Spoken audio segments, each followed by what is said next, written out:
Yo, what up? Merry Christmas. Ho, ho, ho. This is the Big Two podcast with Mauricio and our special guest, LJ.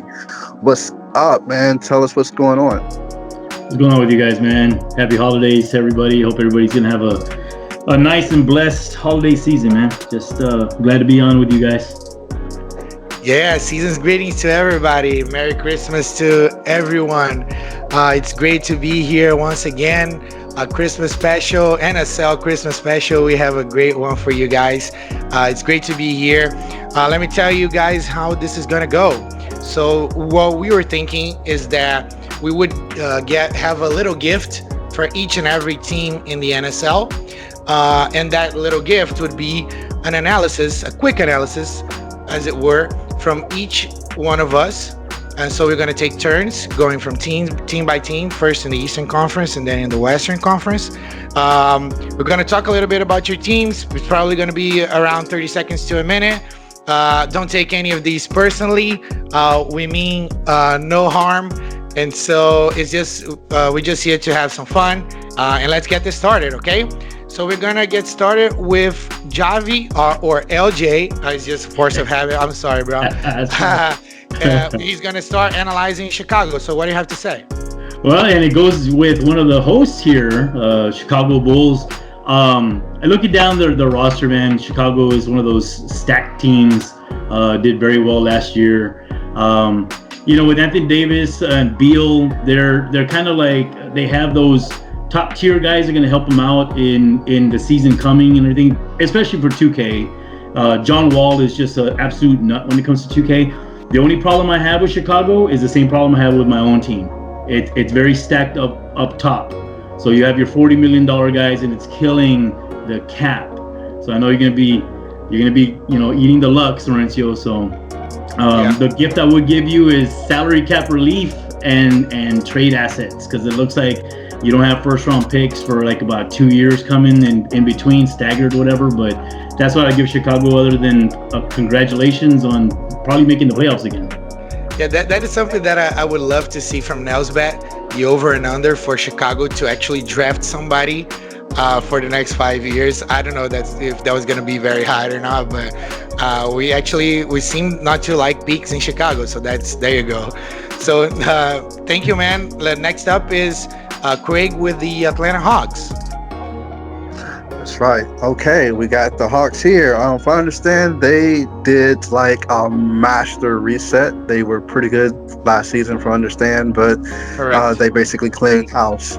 So what I'm looking at is a team that's looking to tank, and the only way they're going to really be able to do that is to give away Mike Conley. I know he's been on the board, on the block a little bit, but you're going to have to give Conley away, which means that you're going to have to give away Conley plus one of those draft picks. So you're going to have to try and figure out who's going to eat that salary for a 78 rated player that's 34 million.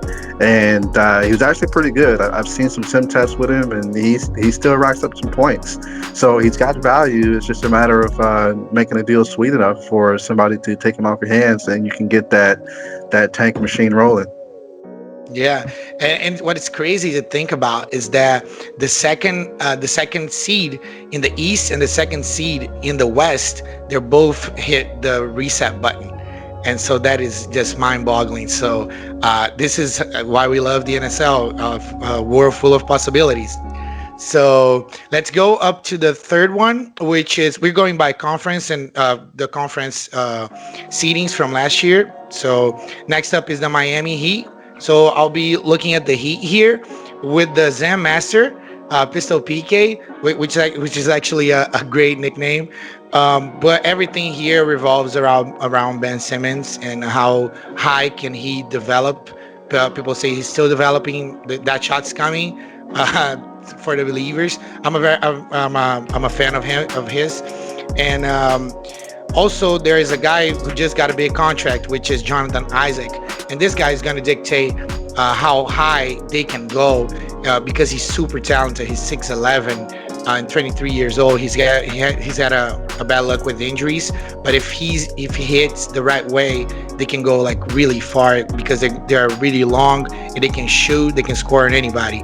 And as a gift from them to themselves, is that P is one of the best 2K operators around, so he always overachieves with his squads. Lastly, the Wendell Carter Jr. I had to go a little bit homer on this one because he's a Bulls player in real life. I actually love him. His floor is really high, and he's a playable guy. He went away for DJ at DeAndre Jordan, and I thought it was a very good move, aligning people's windows. So there you go. That's the Miami Heat for you. Next up is LJ with Toronto. Yeah, looking in, with Jesse's team here, and I see how last season, and I'm sure I think there's been some changes. I know Jesse's been in the trade front, whatever. I see where they, I think they won like 51 games, so knowing on here like this. But with Holiday, George, Brogdon, Fournier, you see a team and Wood, getting re-signed or anything out of a major contract. He's not hurting at all for cap space at all. But I see a team that needs to meld into something else, and I think their top guys like Holiday, George, Brogdon, one of those guys. What I would give Jesse is the advice to maybe trade one of those guys for two lesser players around the same ability at least. You may not want to say, well, like if Paul George is a top tier guy, maybe not like Paul George, but if he can turn Brogdon or Holiday into two more pieces, I think he's going to be a force to reckon with in the East. He has, he's set on the draft front, so he has, a couple of first rounds, maybe second rounds. He traded some of those, but I'm saying if, the one gift I can give him, if he could just move one of those guys to smaller pieces, I think his core will come together and he's going to be forced to be reckoned with.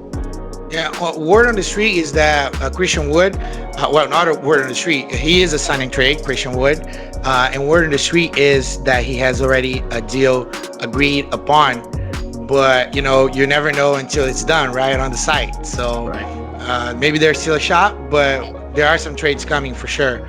Christian Wood is also a guy I really like. Okay, next up is Craig with the Cleveland Cavaliers.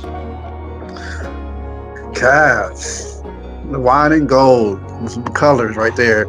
All right, okay. So what I see with the Cavs right now is a team that's stuck. They got to do a sign and trade for Gallinari. I don't know if they have a deal in place yet already, and they're not good enough to be a contender, but they're not bad enough to pick up a really good draft pick. So I think that somewhere he's got to turn Gallinari into capital, either capital to get into the playoffs or capital as in the draft capital, so he can find a way to kickstart this rebuild if that's what he wants to do. And a week from now, Lonzo Ball is going to have a lot of value simply because Van Gundy is going to get the best out of him defensively and offensively in the NBA. So he's got a player there that he can probably move that's going to be way more valuable in a week or two than he is right now. So he may be able to jumpstart a potential playoff run if he can flip those two assets accordingly, or he can jumpstart that rebuild. So right now he's at a crossroads. So it's really up to him what he wants to do, and that's just my feedback on it. Great. Next up, we're gonna go to the Detroit Pistons. I'm sorry, I had to laugh. Detroit Washingtons. That was great, guys. That's gonna keep it in. We're not gonna edit that out, of course. Yeah. And that's my boy Shi. That's my Chinese professor. If people don't know that tidbit, so let's go. Well, looking at his team, this is actually one of the few Shi teams that I like in forever. And so this guy hit gold in the draft. I absolutely love Kyrie when he's on the court. Outside of the court, I'm not going to even comment on it because I just can't. But Kyrie is just filthy with the ball. To me, one of the top two handlers ever. And I love watching this guy play when he's on. He's really on. And I think he can do some damage there. He's got one of the greatest up-and-coming players in the game today, which is Bam Bam Adebayo, on a budget of $5 million for this season. He has already extended his contract, and Rudy Gobert also has extended his contract like a big big contract, 205 million, if I'm not mistaken. So that there's your big three. They also have a good surrounding players surrounding them, which makes them a contending team. They're going to be a tough out for anybody. They have defensive power. They have offensive power. I really like what the Detroit Pistons are going.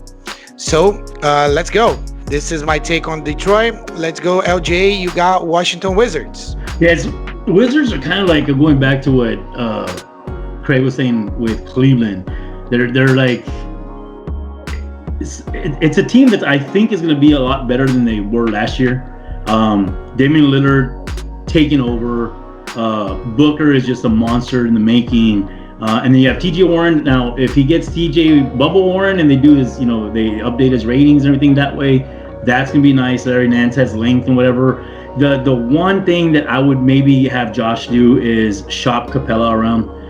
As we all know, for the last maybe, 7 years or so, this league is starting to become where the bigs are, getting out and shooting threes like crazy. Capella still has some value at a very economical salary. 3 years left at $16 million. That's not too bad. I think he could probably get some more help. Still having to replace him though in at the center, because his backups are Vanderbilt and Bradley, which are pretty much the same type of player. So he doesn't have much leeway there. And then not much as far as picks are concerned either. But what I would give Josh is the advice to maybe shop around Capella and see if he can get some player that's going to play just like Lillard and Booker and complement Warren as well. It's going to be interesting to see what these teams do in free agency, or at least the teams that are looking to contend. And another tidbit that I would throw in there is that TJ Warren is one of the most polarizing players in the game today for NSL purposes, because he's good. Everybody thinks he's good. He's well rated, but the 2K production never lives up to the hype. So he keeps getting traded, man. It's awesome. Yeah. And then curiously, he also had a beef in the bubble as Bubble Warren, because he got really big on his stats and stuff like that, and had a beef with Jimmy Butler, which is one of the most polarizing players in the NBA. So I just thought that was curious. And so I would just throw it out there. Butler actually shut him down that game. Yeah, because he said that he could do nothing with him, so he shut him down. So that was that's going to be ongoing. There's going to be more of that to come, definitely, for sure, because Butler doesn't let anything go. I love that. Craig, you got the Philadelphia 76ers. Yeah, it's the 76ers. They're the other three max guy team. So they got the LeBron trade. I just had to throw it out there. The LeBron trade. Yeah, so they got three max guys on the roster. People forget that DeRozan is a max guy. His contract's a little older than the last deal, but his deal was a max contract. And he's got a huge cap hold for Hassan Whiteside, which technically would have been a max player.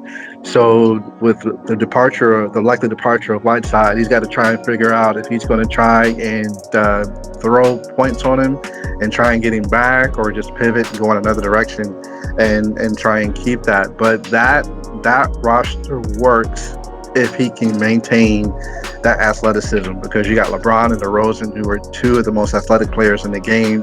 DeRozan's definitely underrated as far as the athleticism goes, and if he can bring back Whiteside clone, or be able to retain Whiteside some kind of way, that's going to be a really, really tough team. And then there's, of course, Draymond Green, who I'm not really high on. Low overall rating at a 79, but he's got like 500 badges. And so he's definitely a force on that team, even though he doesn't put up a lot of points. And then you got JJ Redick to stand in the corner and knock down threes. So that's a pretty solid team. So he really just needs to try and figure out a way to maintain that athleticism in the center position. So if he can recover that, he's definitely going to be a team to reckon with going into the season. Yeah, I think he's going to be they're going to be up there. For sure. Yeah. So next up, I got the Charlotte Hornets. Okay, with their GM, let me look at his name. Oh, Isaiah Thomas. That's his name. That's the guy who's running the Hornets, right? Okay, so the Hornets. Yeah. So the Hornets are run by Craig B, one of our hosts. And okay, so looking at them, This is a very 2K centric team, but before that, they are a very Luka Doncic centric team. So things run through them. Chris Paul probably has something to say about that because he loves the ball as much as everybody. They actually have like 5 or 6 point guards on their roster. Everybody can handle the ball. Tons of badges. This team was tailored for the 2K game. They're going to be a really tough out. What I think they need is a little bit more depth, probably forwards and a couple of bigs. Everybody can use bigs. But this is a team that I think is ready to contend now. And what a turnaround from last year's Charlotte Hornets. And don't forget the guy right at there in the last place, which is James Wiseman, which is poised to be a great 2K big from the jump. So I'm expecting the Hornets to make some noise this year. So this is my take for the Hornets. Let's go on to the Orlando Magic. For LJ, you got it. So Gavin's team is one of those. I see Dallas Mavericks East because basically he has all the guys I traded to him when I got Oubre and Kevin Durant. True. Yeah. But the one glaring thing I see on here is he's playing Markelle Fultz out of position. Fultz is more of your traditional point guard. I know he's had his shooting woes and everything like that, so that kind of is funny that he has him as shooting guard. So maybe try to find a new home for Fultz. The first thing that popped out though, and I'm a Kansas guy, I think Craig knew that, back in the other league and whatever I used to talk to Craig about.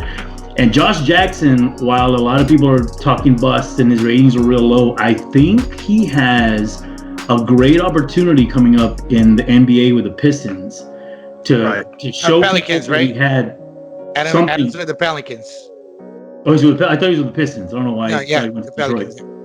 So, just a change of scenery for this guy. He was an outstanding player at KU, and for what he's getting paid now, I'm thinking maybe what I would tell Gavin is try to see if you're going to keep him. Throw some points at him, whatever. It's a pretty good salary. You have the cap space. Maybe try to keep the guy because although he's going to be interchangeable with Wiggins is putting on some bulky weight and stuff, and I think he's going to be doing a lot of power forward stuff with Golden State.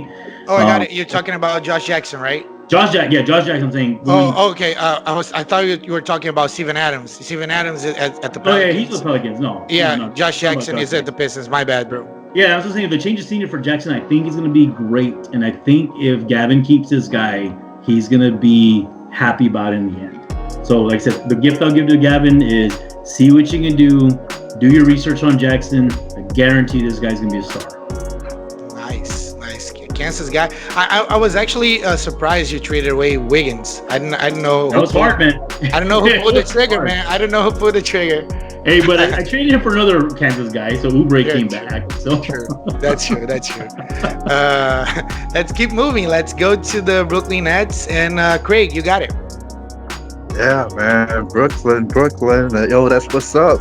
Yeah, so Brooklyn has always been one of my favorite teams. I actually ran them in the other league, and I've always got a little special place for them in my heart. And I really like what Breeze has done with this team. It's got size, athleticism, scoring, slashing. They got hustle guys. With Drummond, you're gonna snatch every rebound anywhere around the basket. And D'Angelo Russell, he's a slasher. He's not great on defense, but he can get a bucket. Jamal Murray, everybody knows that this kid is going to be a 90 rated player any day now. I mean, he keeps doing what he's doing. He's going to be a monster. And then you got your hustle guys like Zubac and Thaddeus Young to kind of do the dirty work. They're not necessarily a cross between Dennis Rodman and Draymond Green, but just guys that go out there and do the equivalent of a dive on the floor and irritate the opponent and stuff like that.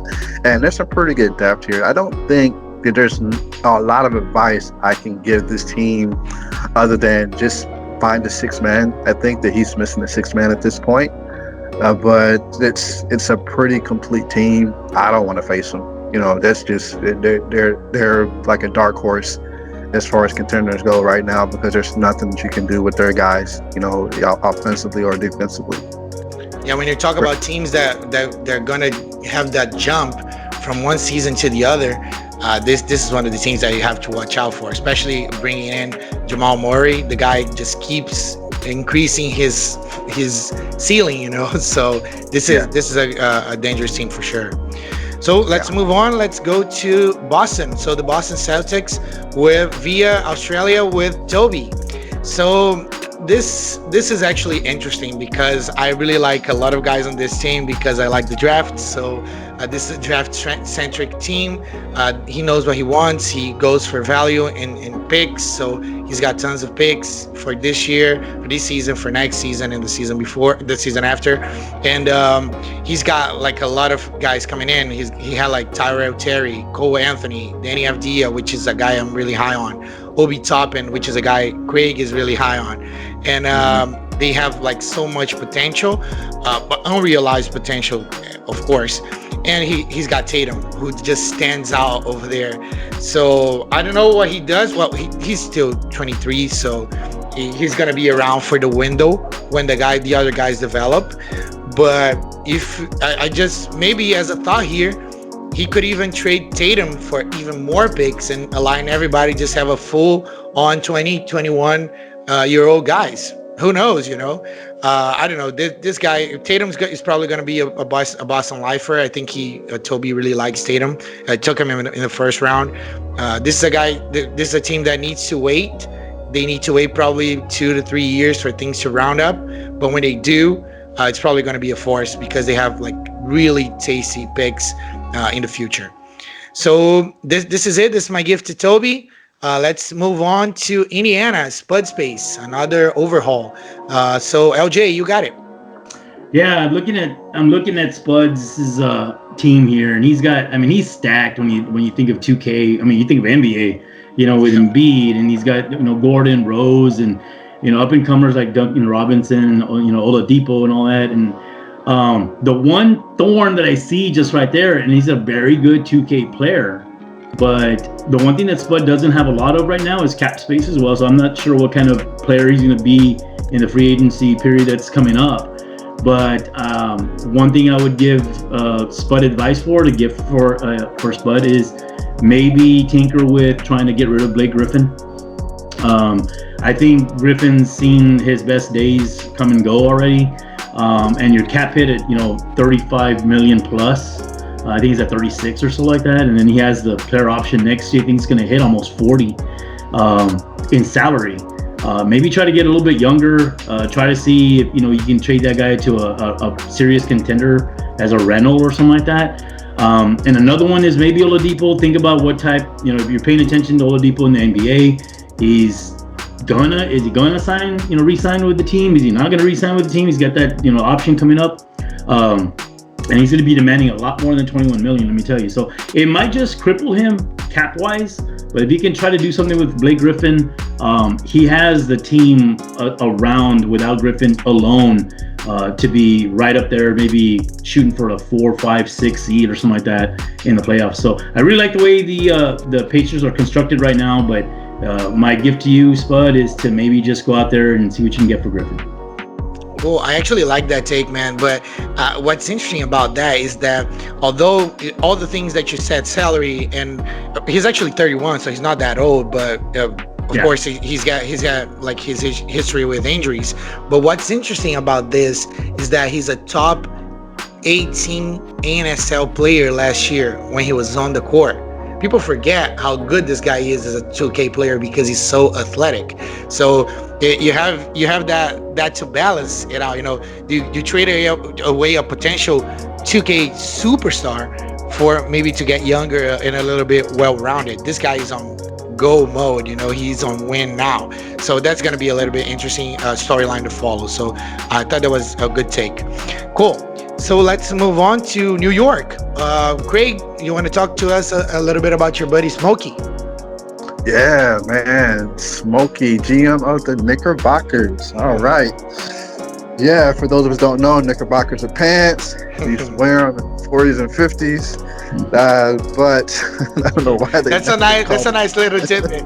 Yeah, yeah, Knickerbocker Japan. So, Smokey is my candidate for probably most improved team. I just think that with that duo of Ingram and Fox, you got a pair of guys there that are going to just improve exponentially over the next 2 3 years. Oh my God, Vucevic. It's 30 years old, but he's a big that has a game that'll age well. And so if you keep him on the roster, he's got 3 years on his deal, I think. You keep him on the roster, he is not going to really go down or up in skill set, so he's just going to be a rock. And then he brought in Dinwiddie to help round up that perimeter. The only caveat right now is what's going to happen with Montrezl Harrell. So I did talk to Smokey about this earlier, and my advice to him was to just pivot and look for another guy to fill that slot. Don't even try and compete because of his record. It's going to be hard for him to try and retain him. I think if he pivots for another similar player, that he's going to have a 30-40 win increase. This is a really good team, and he's one of the best out there as far as making cerebral moves. He's got cap space. He'll be able to make some moves and build that team up. And he's another dark horse for a deep playoff run coming towards the end of the season. Nice. Thank you, Craig. So let's go to the last team of the Eastern Conference, which is the Milwaukee Bucks from Beowulf. Okay, cool. Let's keep it moving. This guy has Zion Williamson, so a future 2K superstar, and I can guarantee that because he's so athletic and he's 20 years old and 86 rated overall. So this guy is good and he's gonna be good. I'm hoping and praying for his health, because that scares the shit out of me every time I watch him play, because he's so powerful at that size. He's listed at 285. He seems to be slimmed down. That those are the rumors in preseason, but still, that's a lot of power and a lot of weight to throw around. But he's a monster. And Shea Gilgeous-Alexander. This is a guy who's 22 years old, a bargain of a player in terms of salary. And with Chris Paul now gone, he's going to be the guy in OKC. So I'm expecting him to have a season to remember. And also, this guy has a lot of picks.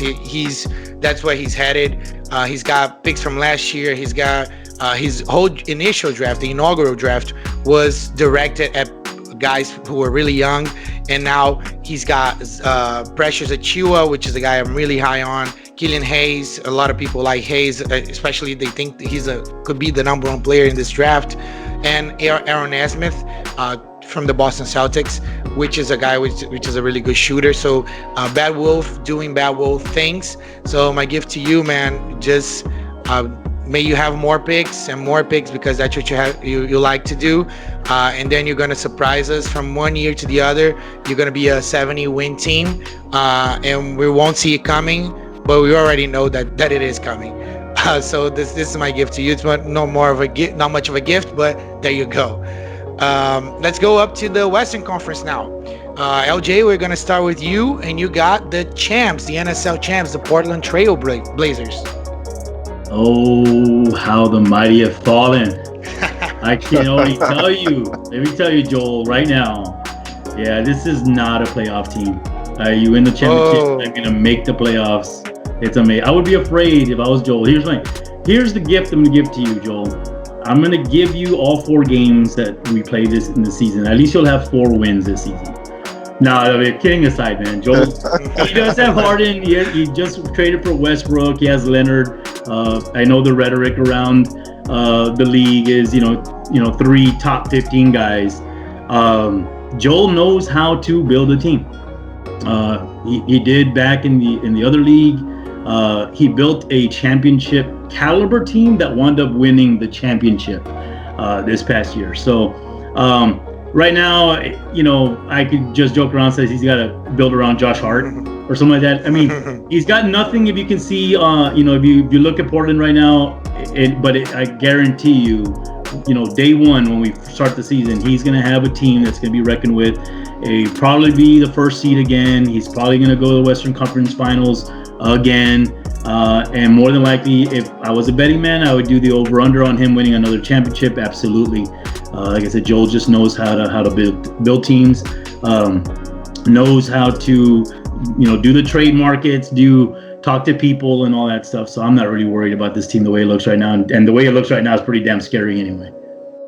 I love the flair, man. I love that one job. You hit it, the nail in the head there, man. Pretty good. Now let's go on to the next team, which is the Phoenix Suns. Your buddy Laras, our Messiah, as I like to call him. What you got for us, Craig? What's up, Ladders? All right, the Phoenix Suns are in full-blown rebuild.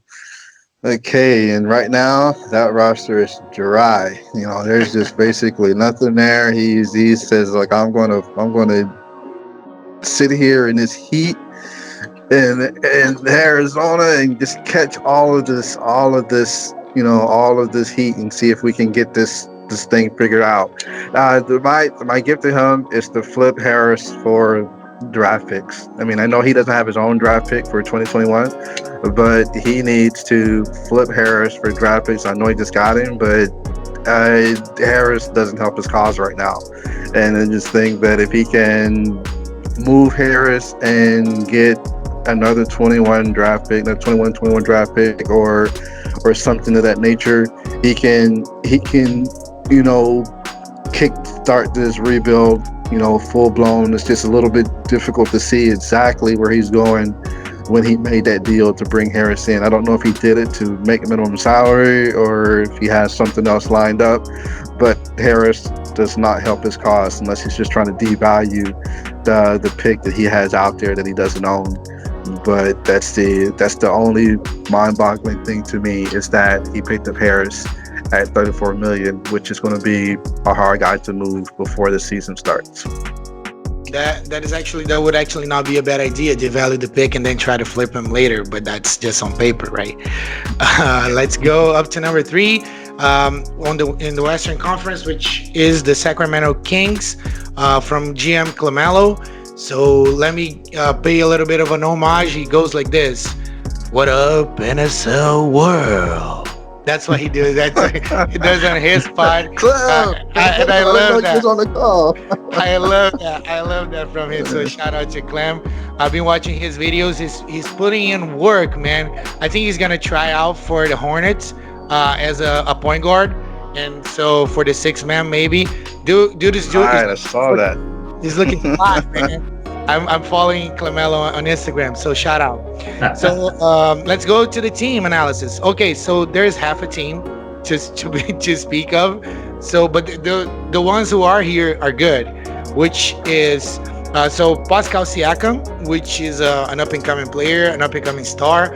A little bit of an interesting story about him is that he was a late bloomer on everything. So he was a second rounder and then tried to develop. People thought he was one of those high floor picks that would never develop into accounting too much, but the guy just kept tearing down those barriers, and the guy is now literally close to a 90 rated player on 2K. The guy, he has a developing game. I think he's still growing and understanding what he's capable of doing, and I think he's going to become a leader more and more. And I think Clamelo saw that in him when he traded away LeBron James, thinking about the future. Instead of just trying to go for the wall and try to break in to the wall that the Portland holds in the east, in the west. So he's got Chris Middleton, which was involved in the LeBron trade. So it was Pascal and Chris for LeBron, basically, which is another 87 rated player, a really good player, 29 years old, and he can hit from downtown, which I really like. He's got Richaun Holmes and Bogdan Bogdanovic, which is a guy who is a signing trade, and so he should be out of there soon. I think he's a signing trade. I'm not really sure right now. And he's got DeAndre Jordan, which is still one of the best rebounders in the game. So the gift I would give to Clem is depth. You gotta go get some depth in the free agency game. He's one of the best rated teams right now. So I think he's going to be a very active player in free agency. So that's it. That's my gift to you, Clem. let's go on to the Los Angeles Clippers.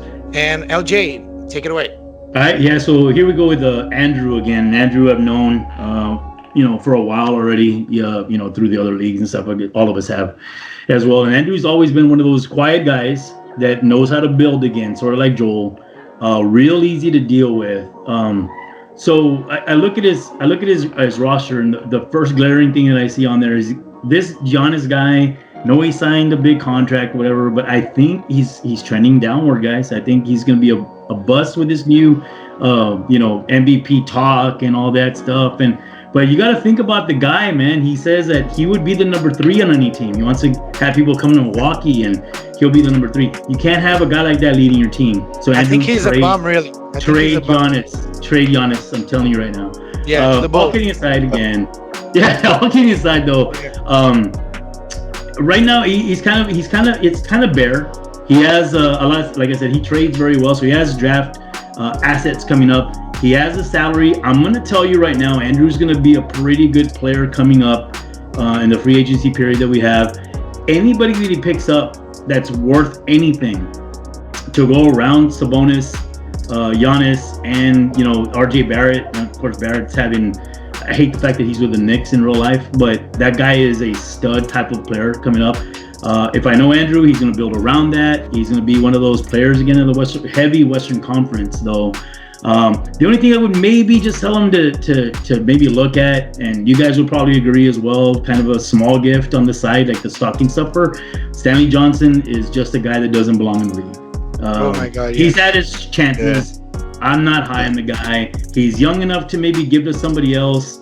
Maybe that's the one guy. Yeah, it's kind of below, salary and everything like that. But like I said, I'm looking forward to the free agency thing to see what Andrew's going to do to build around Giannis.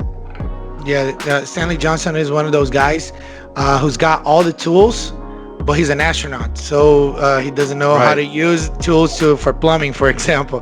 He doesn't know basketball, man. Yeah, he doesn't. Yeah, that's the biggest problem. Yeah, for sure. But he's got the athletic tools, and that's why he's still gonna be one of those guys that are gonna be traded over and over and over. People are gonna be giving him second chances. Let's go over to San Antonio. So, Craig, you take it away. The Spurs, Nelson, what's up? Okay, this is a team to watch. With any team with Cat is a team that you're gonna have to be careful of, because Cat is just such a fluid player. He can do a lot of things well. I know he's got a little bit of a knock on his lack of defensive effort, but he just does so many things well on offense. Around the basket, he can shoot, he can pass. He's such a threat, in so many different ways. And then you attach a crazy player like Jimmy Butler next to him, on the perimeter, and now you got your yin and your yang.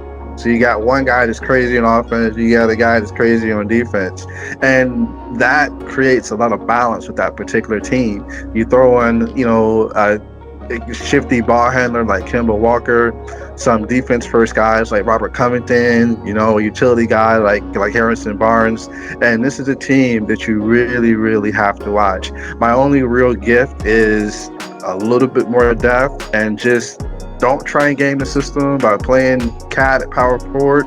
Let him play center. Let him open everything up for those guys from the perimeter, and let him rack up points and assists from the 5 spot. Make it easy for everybody else to score those easy baskets. Awesome. Let's keep going. And now the 6th seed in the Western Conference, which is the Los Angeles Lakers. So PJ, so this is GM PJ. First of all, I'm just really grateful that this guy is active again. So this is the best thing for the league, to have active GMs. So regardless of what I think of any trades that he did, which I'm going to get into in a second, I think the best gift that we can give is just be more active, man, and you're going to be fine. Things have a way of working themselves out one way or another. So that's good. I'm really happy he came back to us. So let's dive into the team. So they have this team is actually all over the place. Post Westbrook and post Harris trade, They are pretty bare. They are one of those teams that's changing right before our eyes because they have guys in the 20s, they have guys in the high 30s in terms of age, and so I'm expecting him to ship those anybody who's not a young guy out of there and just build around some of the pieces and some of the picks that he's got. There are some guys who still have some potential there on the team, but I think we will see more trades coming from the Lakers. So my gift to you is just more trades, man. Just keep active and you'll be fine. Cool. Let's go. Let's move on to Golden State. Let's go to the Bay. LJ, take it away. The Oakland boys. Here we go. Tyler's bust kept with the Golden State team when he moved over to the league. I see this team as one of those, like maybe last year they overachieved. This year, depending on what he's going to do in free agency, if he does any more trades, he might just tinker around the same 6, 7, 8 spot in the West. Because let me tell you guys, the West is stacked again this year. The one thing that does like shoot out at me is obviously he's gonna build around Levine and Ayton. That's a pretty good 1-2 punch. Young, not very expensive, but when you look at and he has maybe some okay guys playing in other spots or whatever, but when you look at your 2 guard and you see that the backup to Gary Harris being Isaac Bonga is literally just 4 points off on the overall, and yet they're separated by $18 million a year. You got to do something about Gary Harris. I did. Obviously, titles. I think I traded to somebody that traded to you, but Gary Harris just has not come to his own in the NBA nor in this league at all. But like I said, that's just too glaring to me. Having a 76 overall guy, they're basically the same type of player. With Bonga being just a little bit longer, but just being 4 points off of the overall, and you're paying one guy 1.6 million, the other guy 19. I would say go out there, shop Harris again, maybe get some assets for him. So I'm not sure you're going to get anything of value as far as players are concerned. But the best advice I give you, like I said, Gary Harris just got to be one of those guys where we could sit here and talk about every team if they had Harris, saying that would be the gift we'd give. Because for some reason, Gary Harris just doesn't work in this engine. A little comment on that, not on that, but on the nickname. I actually don't know how to feel about Tiles or Bust, because sometimes I look at it and I see TDs are Bust. Yeah, and I feel it a bit weird. Like sometimes I'm like, what is this guy's name? I know his name now, but in the beginning I was like, man, why did he choose that name? But at other times I look at it and I say, man, that's pretty cool. That's a pretty cool nickname. So I still don't know how to feel about it. I do want to add just real quick, his rookies they're looking pretty okay in the preseason. I think Jalen had a pretty good game maybe 2 nights ago or something like that. But he drafted. I think he drafted pretty okay. Like I said, just keep on with that Harris thought, please. Yeah, for sure. Let's keep going. So, is it me again? No, I think it's Craig, right? It's Craig with the Dallas Mavericks. The Be gentle. Mavs. Be gentle. Yes. Let's go. It's go time. Oh my gosh, it's coffee. All right, okay. All right.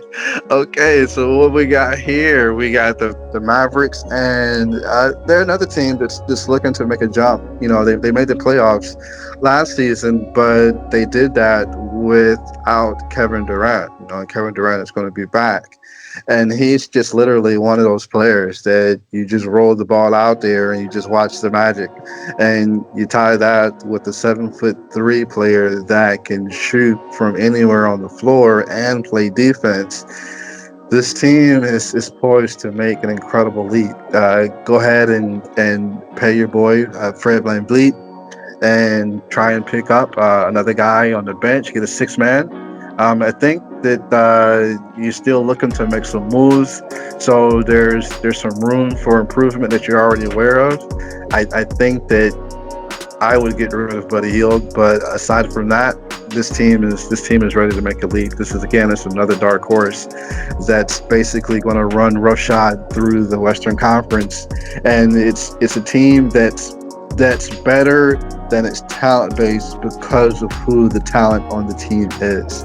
And between those two unicorns, the team is just really going to be hard to beat. So now you're just looking at picking up a 6-man and finding the right coaching profile to make this team really fly. Great, man. I just have two comments on that. Kevin Durant is still pretty good at basketball, so he's having a good game today. Yeah, he's pretty good. Yeah, yeah, for sure. And as a second comment, believe you me, I've been trying to get Buddy Hield out of Dallas, but I have been getting ghost calls. So I just have to put it on the podcast. Believe you me, I've been trying. I'll be honest with you, man. I literally just saw a message today about Hield on a private message. I hadn't seen it, man. I swear, like my phone, I don't get notifications sometimes. That just letting the entire league know, get with me and keep on with me, man. That's how it. Yeah. I've said it a lot of times. I prefer this Javi over the old Javi. Yeah. Right. But the only way that people are going to be able to get Hield is if they take Cornette also. No, yeah, seriously, Cornette. And Conchar. Hey, well, you know, honestly, if we're all being honest here, I think Cornette and Conchar are going to be off the table now since and this is breaking news, I am probably not re-signing Patterson and Grant. Ooh, so breaking news. Yeah, all I needed was the roster spot, honestly, to have Okiki on the team. So I needed, obviously, dude, I need a miracle when it comes to salary cap, but I'm going to have to bite the bullet and pay Lux because I can't see trading one guy over another, and how much am I going to save here? I don't want to give guys away either. I'm probably going to pay Lux like out the yin yang, dude. So we'll see. Yeah, man. That's actually a side effect from having so many teams rebuild. Yeah. We have so many teams in Lux because people see value. So the value fluctuates from the teams that are looking for picks to the teams who are looking to compete. So we have a lot of teams. It's a theme. The rebuilds and the guys who play the Lux tax, you know. So this is going to be a recurring theme this year. Absolutely. So that's pretty good. Just people wouldn't forgive myself. So I wouldn't forgive myself. So can you explain to us why did Craig call you Coffee? For those who don't know. Can you explain? LJ, you there? Yeah, I'm here. Okay, can you explain to the people why did Craig call you Coffee? Do I know that? Wait, you call me? You explain it to us. Yeah, for sure. Is he deaf? Hello, McFly. Is it Hold on. He called you Coffee. Yeah. Why are you calling me Coffee? Why? I'm asking. Because it was Javi Joe. I'm sorry. I'm thinking something else. Yeah. So the nickname again, the Javi Joe comes from Java and Joe, two words for coffee. I didn't have an internet nickname. My boss, I was working at a bank years ago, said, I'm just gonna call you Javi Joe. So it stuck. That's the thing. So, but Javi has nothing to do with my name. It's LJ. I thought it was something like Javier or something like that. No, it's just something that stuck, and you know, I let people call me that, whatever. I mean, but no, I kind of want to correct it. And with the new start here with the NSL, everybody just knows me as LJ, so we're all good. Yeah, because sometimes I think you maybe look pretty crazy because your name is LJ Maverick, and then I call you Javi all the time in the chats. And people don't answer. It don't matter. It's from the old league where your nickname was Javi Joe. Yeah, exactly. Yeah. So no, I'm sorry, Craig. That went over my head. Like it sure did. I mean, it was pretty good. That was pretty good. That was actually better that it went over your head. I would have been better off just. I would have been better off just calling him Maverick or Tom Cruise, because then he probably would have caught that much better. I think he was nervous about the feedback, so he was trying to hold it in, you know. Oh man. Yeah, maybe it was that. You wasn't too mean though. He was okay. It's gonna catch on. Coffee. Watch. Coffee. I love that, man. I know it. But let's keep on going because of time. Let's go. Memphis Grizzlies now from GM Ruti. This is a guy that's his team speaks defense. They have their own language. These guys, I swear to you, they're at practice, they're like talking to themselves via telepathy, you know, because these guys, all they want to do is defend. They have Marcus Smart. They have Jaylen Brown, who's an awesome defender as well. OG Anunoby, who's a great defender. Tyler Hero. No, I'm just kidding. Tyler Hero is just good at shooting. But this is one of one of my favorite GMs in terms of constructing a team, because he knows what he wants, and he's just unwavering about it, you know. So he's gonna bring in Matisse Thybulle, he's gonna bring in Marc Gasol, he's gonna bring in guys who are constantly on the defensive side of the thing. And who knows, when they develop and when maybe the engine changes and it becomes more defensive centric, they can make a difference. They have some guys who can put up points though, but I don't see a superstar yet, because I don't consider Jaylen Brown a superstar yet. So my gift to you would be to wish for you to have a superstar, or maybe Jaren Jackson Jr. becomes that guy for you, or maybe OG takes that next step. But this guy, this is a really good team. I think they might be one superstar away from being a really dangerous team, because they can really defend. So this is my gift to you, Rootsy. Let's go on to new guys. So Utah, the Utah Jazz with Jason Pitts. So LJ, you take it away.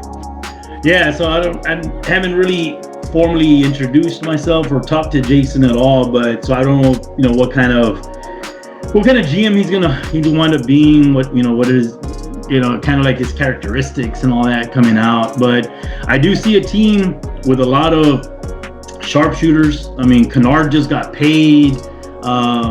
He has the ability to maybe tinker around with the team. I'm a huge fan of Hachimura coming out last year. He's got those guys that just are flat out, the seriously blue collar types. When you look at Lowry as a hustler, Love has always been the undersized guy that can sharpshoot, rebound. I mean, he led league in rebounding for I don't know how many years. He has Kennard, Hachimura. I would maybe look into thinking about, because you have the cap space, which maybe thinking about getting Roddy Hood back in, especially with the contract that he signed. So it's not going to break the bank, so to speak. I'm a huge Terrence Davis fan because I saw his dad play with the Mavericks back in the day. So if anything, Jason, just on a side note, bro, if you ever want to trade the guy, talk to me. But yeah, Terrence Davis is somebody that I'm real high on, whatever. I like this team. Like I said, for the blue, I'm not sure they're going to be contending for anything anytime soon unless he does some major tinkering. But for the blue collar, just way of it goes, the Shamit and everything. I think this is going to be a team that might ruin some playoff hopes towards the end. Nice. Thank you, man. Let's go up to the 11th position. So this is the Houston Rockets with GM Vidikas. So Craig, it's your turn, buddy. All right, Vidikas and the Rockets. Okay, we got the best center in the game. If you guys haven't noticed already, I like centers in the game. Legit. Jokic is the best center in the game, hands down. The only center in the league that can basically play point guard. This is something that's just unbelievable. It's crazy guy, crazy player. So I really think that this team is still 2 or 3 players away from being a real playoff threat, though. Despite having Jokic on the team, there's definitely going to be a leap of improvement for Josh Richardson now that he's been traded in the NBA to the Mavericks, where he's going to be able to play more within his skill set. And there's some moves that still need to be made here. The foundation is there. You got a solid big man. You got a solid perimeter player here, and then you got a couple guys that are good hustle players in Porter, and I can't even see. I'm going blind. And I'm sorry, I drew a blank. Who are you talking about? Jonte Porter and Maxey, Tyrese Maxey. Yeah, because he's got some good hustle guys there, but he needs another player, another standout player that can come in and help open up the offense. More likely what I see is that he needs a point guard. So if I could give this guy a gift, I give him Eric Bledsoe. There you go. He needs a point guard. Yeah, I give him an Eric Bledsoe type player, because that's he just needs a two-way ball handler, that can take some of that pressure off of Jokic, who can really just do some magic there in the post. So there's some stuff going on here. He needs another player. He's a player or two away from being a real playoff threat. Nice, very good. So let's see before we hit home stretch here. So the Oklahoma City Thunder, GM Wizkid, one of the guys that make this carousel go around. So shout out to him and the admin team who are super great to us. And so just anytime I can just say thanks, that's a pretty good time. So let's dive in. So this team is actually it seems like they have all 80 rated players, and the guys who are 80 rated, they are rookies and stuff like that. So this team, I think, is going to go into a semi rebuild. I don't think WizKid is a guy who's going to go on a full-on rebuild for 5 years. I just don't think he's that kind of a guy, and he's too good of a GM. So I think he's a little bit of a sleeping giant in terms of a GM, because make no mistake, this guy, I consider him one of the top 5 GMs in the game, because he's so smart and he can wield value around. I've seen him from the old league and what he's capable of doing. So I think some of the trades that's about to happen are LaMarcus Aldridge. I think that's, if not, if he hasn't already set a deal, I think that's coming up, and possibly Gordon Hayward, so he can have a fresh young team, but also a team that can compete. And so if one of these 3 guys hit, Onyeka Okongwu, Anthony Edwards, the number 1 overall pick, and Isaac Okoro, this guy had like 3 picks in the top 10. So that it's just too much talent infusion for him not to be good from 1 to 2 years from now. So I expect him to be pretty good soon. Might not be this year, but as a gift to him, let's hope your rookies hit and that you're back in contention again, because the league is better when GM WizKid is on one of the top teams as well. So that's good. Let's continue. So home stretch. So New Orleans Pelicans from GM Leroy. So LJ, you take it. One of my favorite Aussies, Leroy, man. Yeah. The brother connection there. Yeah. I see Leroy as, again, the gift I'm going to give him is all the luck in the world, Leroy, in free agency. I know you're waiting. You're going to be a big player in free agency. You have the cap space. I know Leroy's like the main guy he has, obviously, is Donovan Mitchell. He's going to want to build around Mitchell. He's going to want to build around Collins. I know he was shopping for a little bit. And if I'm not mistaken, I don't think he just got him. I think Collins has been with Leroy, right? Because they were trying to shop in me. So I'm thinking Leroy and I had a conversation back in the past. So I know he was maybe trying to shop Collins. But the Mitchell, Morant, Collins, Mikal Bridges, he's got all that young talent that, unfortunately, maybe later down the road, it's going to cost him a lot. So I'm not sure he's going to keep everybody. But like I said, just all the luck in the world of Leroy when it comes down to the free agency, because I know that's what he's aiming for. He has the assets as far as the trade chips, as far as the picks and all that as well. So he might be somebody still maybe shopping around, maybe a Collins or something like that, maybe to get more depth or whatever. But I see Leroy really being big this free agency. So like I said, just my gift to you, Leroy. All the luck in the world that build around Mitchell, and this team is going to be really, really good.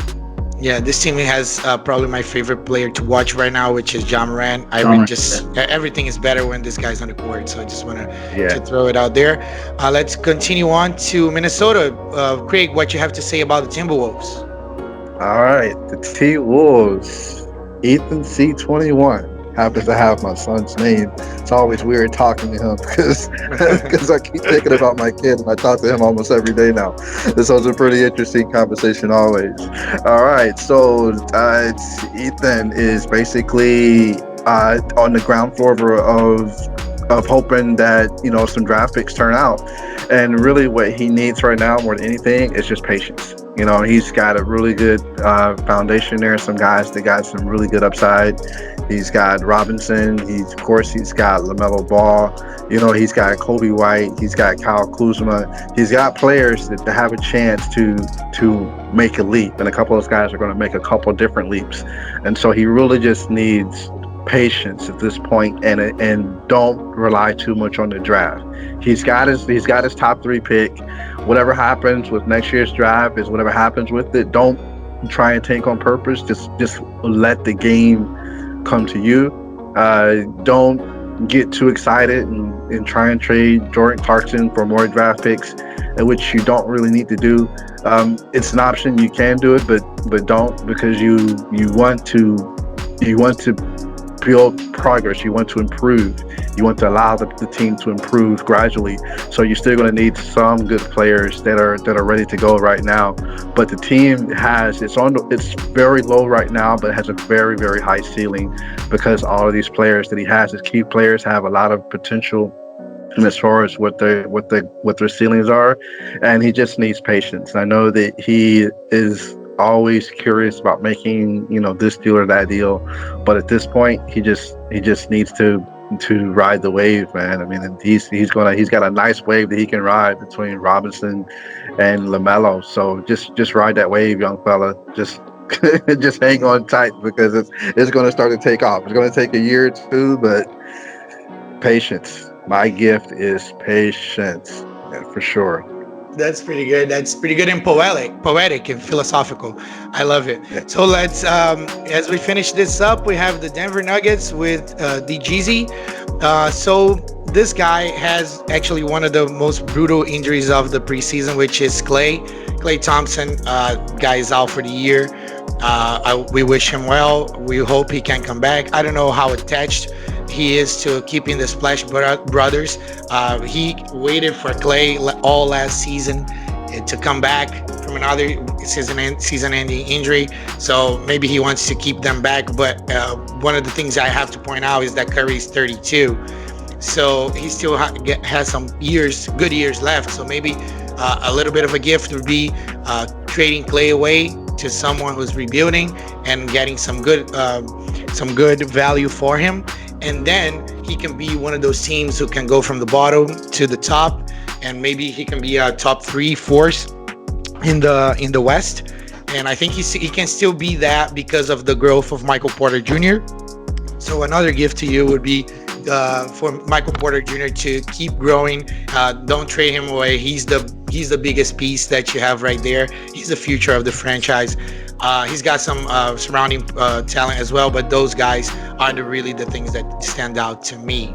Also, the Emmanuel Quickley, rookie from the Knicks, he also had a nice game, so I just thought I'd mention it. So that's it. My gift to you.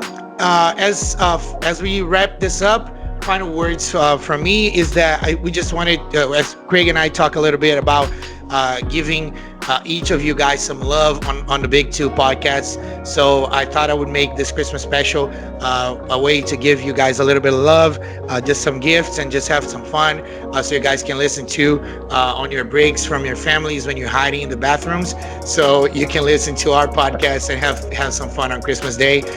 Thank you guys. We did it. Thank you guys so much. This is me signing off. LJ, final words. Any final words, man? Just again, like we mentioned at the beginning, I hope everybody has a safe and blessed holiday season. In case I don't talk to you guys, the ones that don't hit me up on the private messages on Discord or whatever. But just want to make sure that everybody's families and themselves have a safe and blessed season. Craig? All right, cool. That's what's up, everyone. Hey, happy Merry Christmas and Happy New Year. And thanks again for listening, and put some respect on Charlotte's name. Peace out. I'm out of here. Peace.